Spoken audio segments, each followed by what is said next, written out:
Syederalun Wakil Rakyat Aceh di Komisi 5 DPR RI yang membidangi perhubungan dan infrastruktur, Ilham Pangestu menyampaikan pesan ulama Aceh.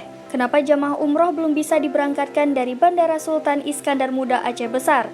Padahal bandara-bandara lain di Indonesia sudah dibuka untuk penerbangan dari dan ke luar negeri. Titipan pertanyaan para ulama itu disampaikan Ilham Pangestu dalam rapat kerja Komisi 5 dengan Menteri Perhubungan atau Menhub Budi Karya Sumadi di Gedung Parlemen DPR Senayan, Jakarta pada Selasa 7 Juni 2022.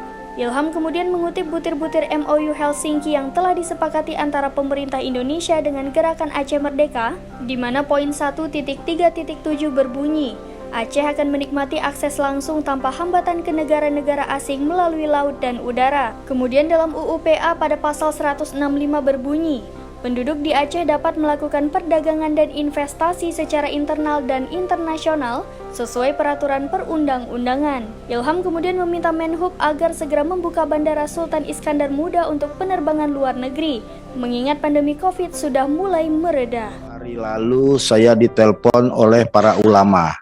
Mereka titip salam dan tolong sampaikan kepada Pak Menteri dan perjuangkan Pak Ilham mengapa Bandara Sultan Iskandar Muda belum bisa mengirimkan jamaah umrohnya dan belum bisa rakyat Aceh berniaga ke luar negeri.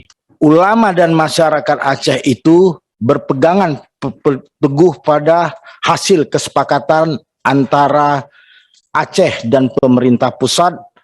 Salah satu kewenangan Aceh sebagaimana yang tercatat dalam MOU Helsinki poin 1, 3, dan 7 berbunyi Aceh akan menikmati akses langsung dan tanpa hambatan ke negara-negara asing melalui laut dan udara.